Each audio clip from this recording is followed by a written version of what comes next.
नमस्कार, मैं अमित द्विवेदी आप सभी का स्वागत करता हूं अपने चैनल पावर ऑन व्हील पर। दिवाली की छुट्टियां चल रही थी और मौका मिल गया था एक गाड़ी के साथ बहुत कुछ एक्सपीरियंस करने का। और ये गाड़ी आप देख सकते हैं, ये टाटा सफारी का डार्क एडिशन है, टॉप वेरिएंट जो ऑटोमेटिक में आता है। कीमत 26,79,000 रुपये एक शोरूम है इसकी। और जो कीमत शुरू होती है सफारी की, जो स्मार्ट है इसका वेरिएंट, वो वहाँ शुरू होता है 15,49,000 रुपये से। लेकिन जब आप डार्क एडिशन की तरफ बढ़ते हैं तो बहुत सारी बातें मेरे पास बताने के लिए हैं। लगभग 29 वेरिएंट में ये सफारी आपको मिल जाती है।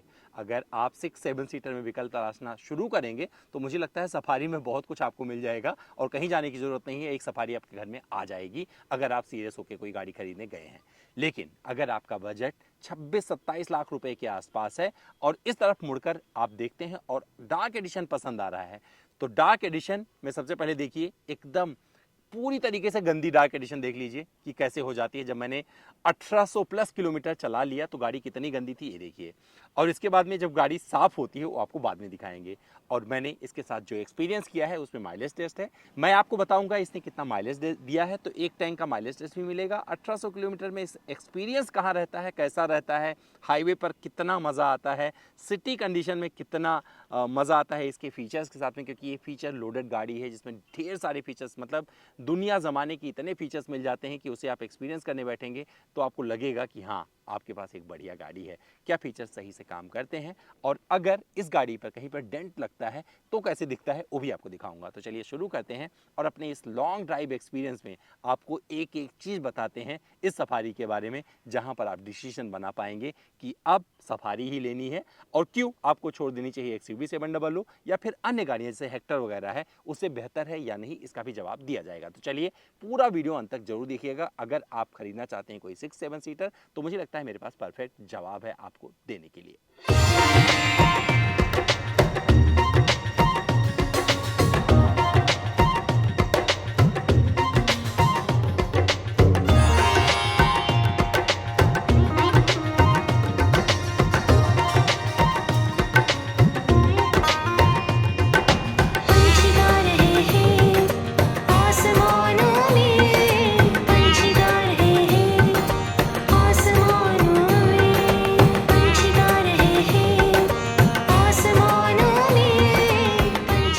टाटा सफारी का जो मैंने एक्सपीरियंस किया है उसके बारे में चलिए आपको विस्तार से बताते हैं। बहुत कुछ मैंने जिया है। तो 2400 किलोमीटर एग्जैक्टली अगर आप देखेंगे तो इतना मैंने इसके साथ में ट्रैवल किया है, ड्राइव किया है।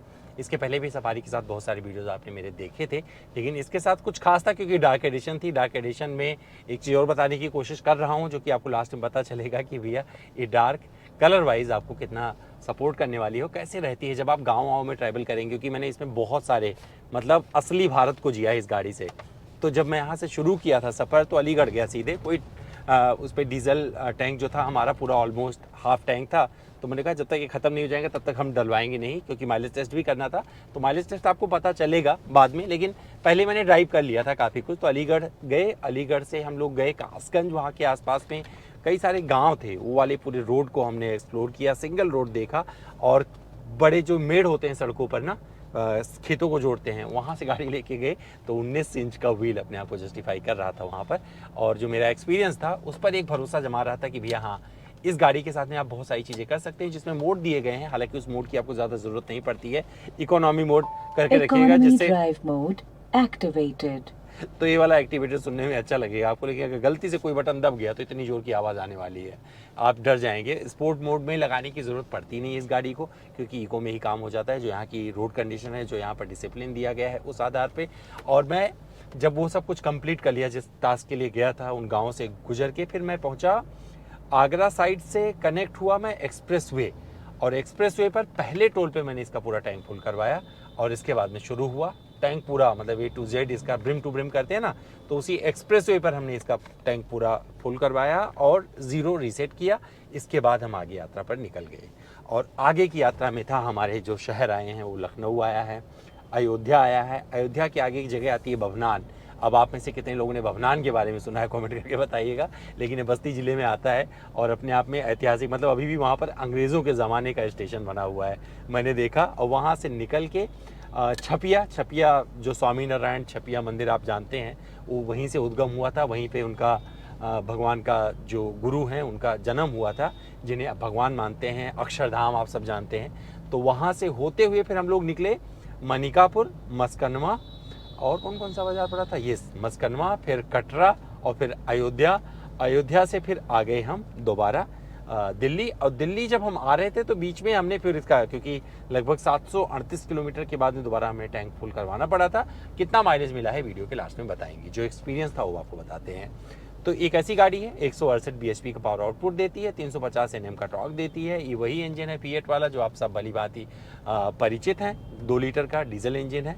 आवाज़ आती है जब शुरू करते हैं, इनिशियल स्टेज पे भी आपको आवाज़ आपको पता चलेगा, लेकिन जब आप टॉप इसके RPM को करीबन 7,000 7,500 को पार करते हैं तो वहाँ पर आवाज़ बंद हो जाती है।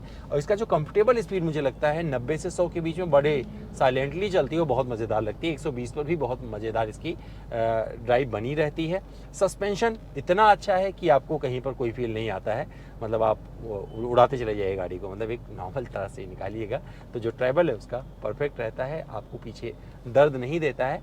और इसके बाद मैं वापस आ गया अपना सारे, मतलब हाईवे हो गया, सिंगल हाईवे हो गया, ऑफ रोडिंग टाइप की जगहें हो गई, मतलब छोटी छोटी गांव वाली सड़कें हो गई। सब कुछ करते हुए हम वापस आए दिल्ली। और दिल्ली आने के बाद में हम लोग निकल गए देहरादून। देहरादून को एक फैमिली ट्रिप पे जाना था हमें, तो हम अपनी पूरी फैमिली के साथ वहाँ चले गए। वहाँ पर तीनों रो इसका हमने पूरा एक्सपीरियंस किया। इस गाड़ी में जो मुझे अच्छा लगा, जब वो चाबी से बंद करते हैं, जो एनिमेशन के थ्रू लाइट बंद होती है, वो बहुत अच्छा लगता है। इस गाड़ी में जस्टिफाइड है, मेरे दोनों हाथ में सामान था और मैंने बूट को पैर से खोला, वो खुल गया और पैर से ही बंद कर दिया। ये भी चीज़ मुझे अच्छी लगी। कुछ चीज़ें थोड़ी सी ख़राब लगी, वो वीडियो क्लास में आपको बताएंगे, जो इसने सपोर्ट नहीं किया। एक जगह पे गाड़ी का करंट गायब हो गया था तो हमने उसे अपने आप फिक्स कर लिया, उसके बारे में भी बाद में ही जिक्र किया जाएगा। यहाँ पर साउंड क्वालिटी आपको अच्छा मिलता है, जो JBL का साउंड सिस्टम है वो आपको बहुत अच्छा लगने वाला है। JBL के मोड भी मिल जाते हैं जो आप यहाँ से एक्सपीरियंस कर सकते हैं।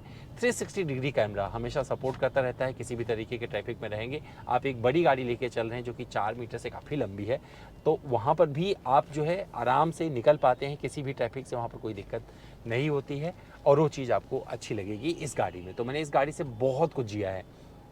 सिटी ट्रैफिक हो गया, बम्पर टू बम्पर ट्रैफिक हो गया, और हाईवे पर मैंने ओवरटेकिंग देखा, तो भैया इसके मतलब परफॉर्मेंस की आपको तारीफ़ करनी पड़ेगी, वो काफ़ी अच्छा रहा है। और मुझे इस गाड़ी ने कोई भी शिकायत का ऐसा मौका नहीं दिया है जहाँ पर मैं आपको बहुत सारी चीज़ें इसके बारे में गलत कोट करूँ, यार लगे कि भैया इसने मुझे ये यहाँ पर दिक्कत हुई थी ज़्यादा।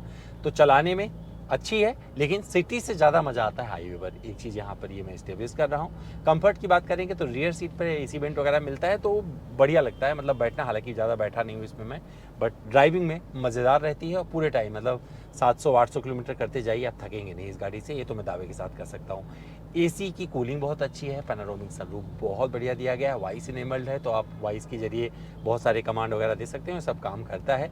फीचर्स बड़े अच्छे से इसमें काम कर रहे हैं, वो भी अच्छा लग रहा है। कैमरे की क्वालिटी भी बहुत अच्छी है। तो भैया इतने सारे एक्सपीरियंस से मुझे ये चीज़ करने को मिला। इसके बाद मैं पहुंचा देहरादून, और देहरादून में कुछ चीज़ें मैंने अलग जी।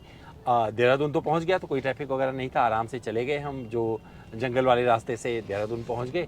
लेकिन जब लौटे तो हरिद्वार होते हुए लौटे, और पूरा जो दिवाली वाला ट्रैफिक था वापस आ रहा था।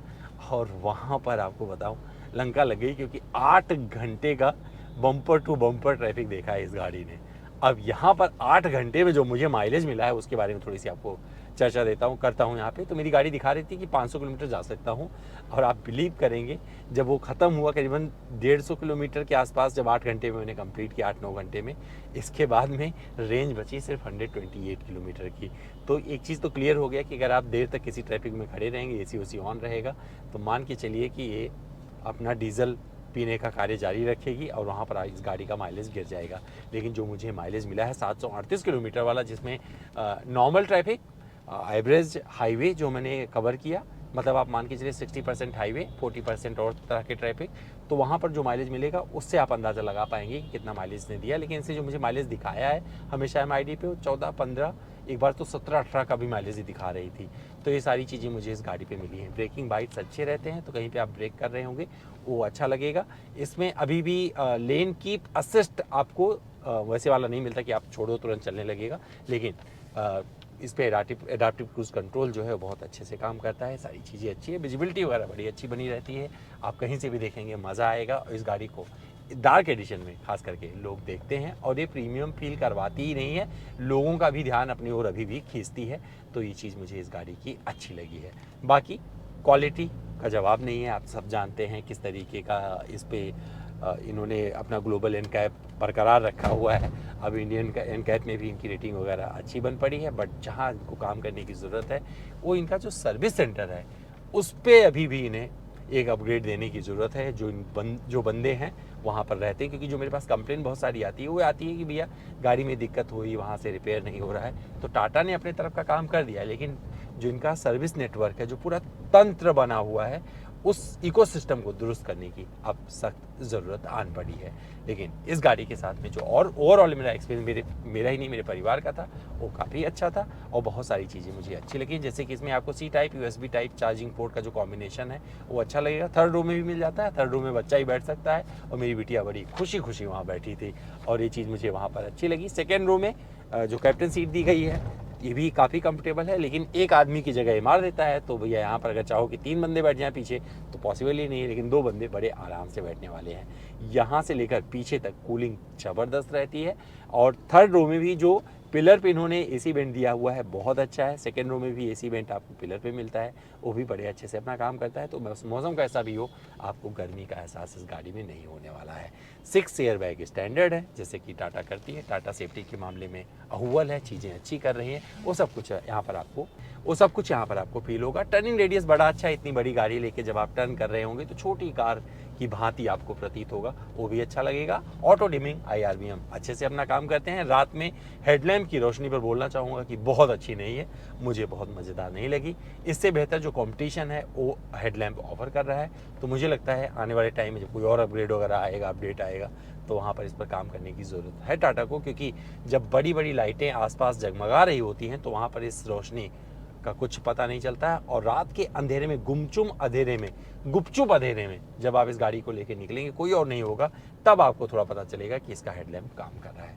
तो वो चीज़ इसकी एकदम अच्छी नहीं लगी। Android auto, Apple CarPlay wireless है, वो भी बहुत अच्छे से काम करता है। यूटिलिटी स्पेसेस वगैरह ढेर सारे मिल जाते हैं और जो ड्राइव मोड मिलते हैं यहाँ पर वो भी काम करते हैं, लेकिन मुझे नहीं लगता कि उसे यूज़ करने की आपको ज़रूरत पड़ेगी। और कितने लोग यूज़ करते हैं ड्राइव मोड सफारी के, अब कमेंट करके बताएं सफारी चलाने वाले।